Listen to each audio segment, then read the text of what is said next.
people, events, and issues shaping our community. This is Comcast Newsmakers. Hi, Comcast Newsmakers is in the plaza of the state capitol, and we're in the midst of Children's Week, and we thank you for joining us. I'm Spiro Canton. Our guest this hour, Representative Oscar Braynon from District 103, Miami Gardens. You made the transition from being a council member in Miami Gardens to now coming to the State House. How's the transition been?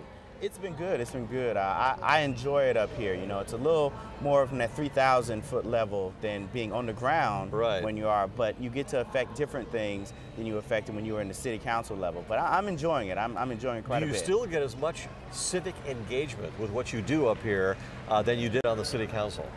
Yes, you do. I believe you do get it. You get a different, like I say, just a different level of civic engagement. You do more of a policy thing.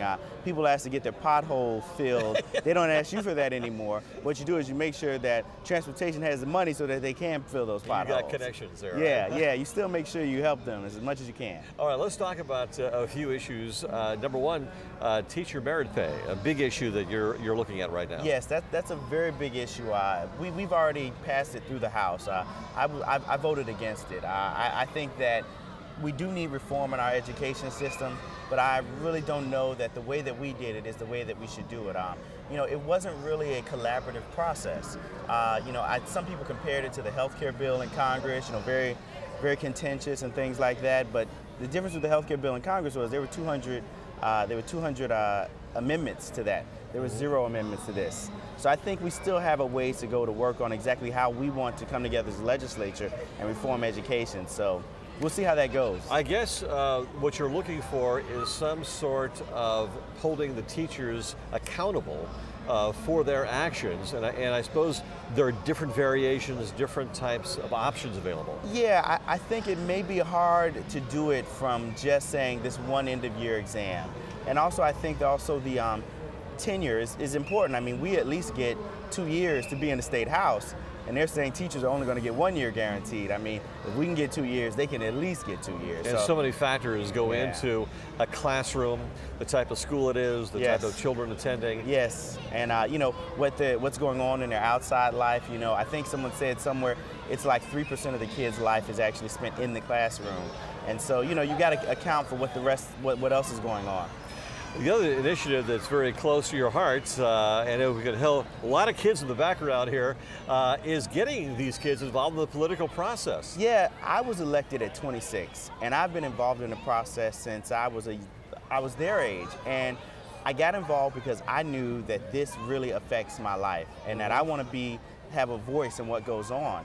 And there's nothing that you do playing at the park because somebody votes to make sure your park is funded.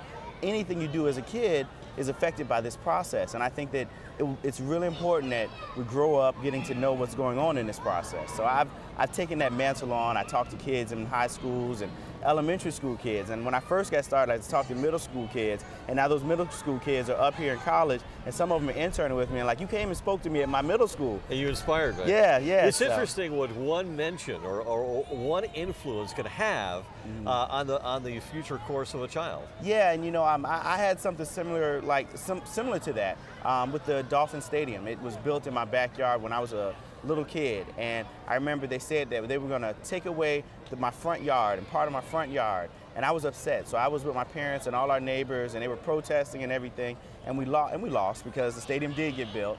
And I asked my mom, I was about to cry, and I asked my mom, why did we lose? We were right. And she said, it's those politicians. And I said, all right, I'm going to have to be one. And here you are. And here I am. All right, well, thanks so much. Yes. It's been great having you here. Thank you, sir. And I know that the political process has a new generation of people, and you're one of them coming in. Thank you. This hour's newsmaker, Representative Oscar Braynon. We're coming to you from the plaza right in the middle of Tallahassee, here on the steps of the state capitol. And as you can tell behind us, Children's Week is in full swing. I'm Spiro Canton. Thanks for joining us.